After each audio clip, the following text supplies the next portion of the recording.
गंगोपाध्याय माननीय Calcutta high court के माननीय न्यायाधीश वे त्यागपत्र देंगे। मैं पहले भी कहे हम त्यागपत्र देंगे न्यायिक सेवा से और हम राजनीति में जाएंगे या जो भी करेंगे उसे अंदाज़ा तो यही लगाया जाता है कि राजनीति में जाएंगे। ये कहानी बहुत पहले भी आप सुने होइएगा, आपको ज्ञातव्य नहीं होगा, लेकिन डॉक्टर जगन्नाथ मिश्रा बिहार के मुख्यमंत्री हुआ करते थे, तो उन पर आरोप लगा गांधी मैदान और कौन कौन उस समय में, तो माननीय पटना हाई कोर्ट के न्यायाधीश थे, उन्होंने उनके पक्ष में जजमेंट दे करके और राजनीति में चले गए, बाद में विधायक भी बने। अब गंगोपाध्याय जी का क्या बात है, वैसे तो 5 साल से ममता बनर्जी का आचरण जो है वह आदरणीय नहीं है, अनरिस्पेक्टेड है, और कभी कलकत्ता हाई कोर्ट उनको राहत में दे देता है, कभी सुप्रीम कोर्ट राहत मिल जाता है। जब सीबीआई जांच का आदेश देती है कलकत्ता हाई कोर्ट, तो कभी सुप्रीम कोर्ट उन पर हाई कोर्ट सीबीआई की जांच से उनको बरी कर देते हैं। आज ममता बनर्जी को न्यायालय का अगर प्रोटेक्शन नहीं मिलता कलकत्ता हाई कोर्ट का या सुप्रीम कोर्ट का, तो आज वह गिरफ्तार नहीं होती, वह जेल में रहती। जेल में रहने के लिए उनको जगह बना हुआ था, लेकिन हम अपने आप को अपना जो पद है, अपना जो पद के साथ जो कर्तव्य होता है उससे हम भाग रहे हैं, और इसे कोई देखने वाला भी नहीं। एक तो कॉलेजियम सिस्टम से, तो अब इसके लिए प्रधानमंत्री भी जिम्मेवार हैं। प्रधानमंत्री ही नरेंद्र मोदी जी ही कॉलेजियम सिस्टम को स्वीकृति दिए, और इनको ये बात से ही बच नहीं सकते हैं। इन्होंने कहा कि collegium system PV Narasimha Rao के समय में हुआ, तो पीवी नरसिम्हा राव के समय में तो हुआ, यह बात सही है, उन्होंने गलत किया, लेकिन पीवी नरसिम्हा राव के समय में सुप्रीम कोर्ट के भी एक न्यायाधीश हटाए गए,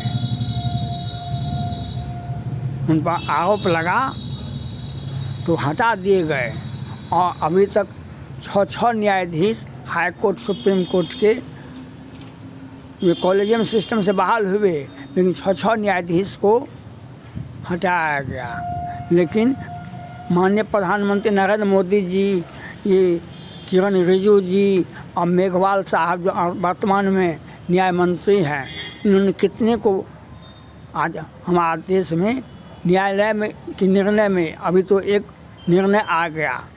जब पहले हम भ्रष्टाचार पैसा लेकर के जवाब नहीं दे सकते हैं, तो जवाब देना गैर कानून नहीं था, तो आज कैसे कानून बन गया? पहले के निर्णय को बदल देते हैं 25 वर्ष के बाद। तो अब पैसा लेकर के हम किसी का काम करते हैं, वह भी भ्रष्टाचार में आता है। वह पहले भी था, आज भी है और भविष्य में भी रहेगा। हमको जवाब पूछने का अधिकार है। संसद प्रतिनिधि को, जन प्रतिनिधि को जवाब पूछने का अधिकार है। अब उसके आड़ में हमने पैसा लिया, आरोप लगा दिए, आरोप सिद्ध हो गया। यह एक तरह से इसके 2 पक्ष होते हैं। एक पक्ष यह होता है जो आपने अनर्गल आरोप लगाया, सत्ता पक्ष के लोग कुछ ही प्रकार का आरोप लगा सकते हैं। हमको प्रश्न पूछने का, जनप्रतिनिधि को प्रश्न पूछने का अधिकार है, अपनी जनता की समस्या को रखने का अधिकार है। लेकिन आप जनप्रतिनिधि अपनी सीमा से, अपने क्षेत्र के बाहर किसी व्यक्ति विशेष को लाभ पहुंचाने के हैसियत से या और तरह के माध्यम से या और तरह के माध्यम से हम प्रश्न पूछ सकते हैं। तो प्रश्न पूछने के लिए अधिकार है वहाँ पर। लेकिन अब मामला संगीन हुआ तो वह सुप्रीम कोर्ट में गए। वहीं पश्चिम बंगाल के माननीय सांसद हैं तो उन पर सुप्रीम कोर्ट ने अपने निर्णय को बदलते हुए आखिर सो पैसा लेकर के प्रश्न पूछना तो केस से बरी नहीं हो सकते, केस आपके ऊपर चलेगा।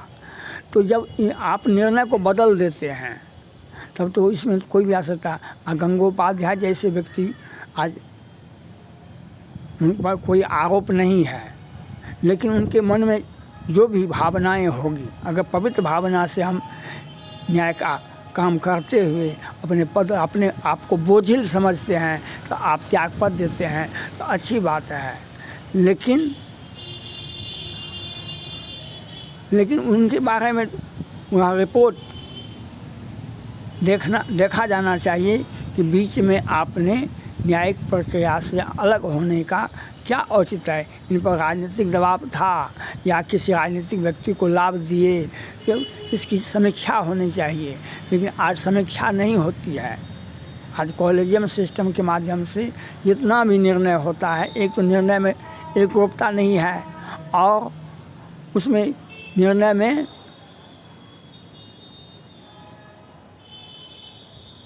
जैसे भी हो निर्णय होता है और वह भी बहुत विलम्ब से। और इसमें भी और कॉलेजियम सिस्टम में तो फर्स्ट, जैसे पांडे जी ने इलाहाबाद हाई कोर्ट के माननीय न्यायाधीश जी ने अपने 30 वर्ष के से अधिक सेवा काल के अनुभव में बताए, जो मीडिया में छपा, अखबार में छपा, तो किस प्रकार से कॉलेजियम सिस्टम से बहाल होता है, किस प्रकार से। आज तो देश में सुप्रीम कोर्ट में देखिए या हाई कोर्ट में देखिए आप, सुप्रीम कोर्ट में कोरोना काल से लंबित है मामला। बिहार में कोरोना से कितने लोग मरे, आज सुनवाई नहीं होगी, तो वह किसके लिए, वह जजमेंट कब आएगा, तो किसके लिए। हम बीमार थे, लोगों को कुछ को लाभ मिला, कि कोई हम मर गए, हमारा परिवार मर गया, उसको लाभ नहीं मिला, तो वह सुप्रीम कोर्ट में गया। बिहार में शराब प्रतिबंध लगाया गया तो सुप्रीम कोर्ट ने आदेश दिया प्रतिबंध लगा दीजिए। अब कितने लोग मरे जहरीली शराब से, आपने यह जांच करने का अधिकार तो उनको है, सुप्रीम कोर्ट को है। तो आपने आदेश दिया और आपके आदेश का इफेक्ट, गलत इफेक्ट पड़ा, या आपको राज्य सरकार ने आपको चीट कर लिया, तो यह तो आपको देखना है। उसके बाद आपको जहरीली शराब से कितने लोग मरे बिहार में, आप फिर जातिगत जनगणना के लिए आपने आदेश दिया। पटना हाई कोर्ट ने आदेश नहीं दिया, सुप्रीम कोर्ट ने आदेश दिया जातिगत जनगणना करवाइए। अब जातिगत जनगणना के बाद 100 में 90 हमारा है, 10 का शासन नहीं चलेगा। और रामचरितमानस पर बैन, ये जातीय उन्माद, आज जातिगत जनगणना का हर्ष देख लीजिए। पश्चिम बंगाल में आदिवासी महिलाओं, लड़कियों के साथ किस प्रकार से किया गया। वह जातिगत गणना नहीं था तो क्या था। अब हम हिंदुओं को जाति में बांट देंगे तब तो ये 20% के लोग जो हैं वो आपके ऊपर तो क्या नहीं करेंगे। वह पश्चिम बंगाल एग्जाम्पल है भारत के लिए। आपको जातिगत गणना के लिए आपने जजमेंट दिया और आपने कहा कि नहीं, आप प्रकाशित नहीं कीजिए। बिहार सरकार ने प्रकाशित कर दिया। तो कार्रवाई तो आप जब जजमेंट दीजिएगा तो उसको इम्प्लीमेंट करने का अधिकार भी आप ही को है। अगर आपके इम्प्लीमेंट नहीं कर पाते हैं तो आपको यह प्रश्न पूछना चाहिए बिहार सरकार से। आप संबंधित इकाई को आप जहाँ पर जजमेंट दिए और उसको इम्प्लीमेंट करना भी उस बेंच का काम है। आज गंगोपाध्याय जी रिजाइन कर रहे हैं, ये चर्चा का विषय है। तो वह कितना नैतिकता के साथ है, क्या गलत किसी को लाभ पहुंचा दिए, या जांच का विषय है। और अगर नैतिकता के आधार पर हम न्याय नहीं दे सके तो हम अगर न्याय नहीं दे सके और हम त्यागपत्र देते हैं तो एक मिसाल कायम होगा। ऐसा भारत में कितने लोगों ने हुआ है। हम एक मिसाल कायम होगा, एक आइडियोलॉजी प्रस्तुत होगा। अब यह जांच का विषय होता है और जांच रिपोर्ट तो आता नहीं है। इसलिए गंगोपाध्याय जी अगर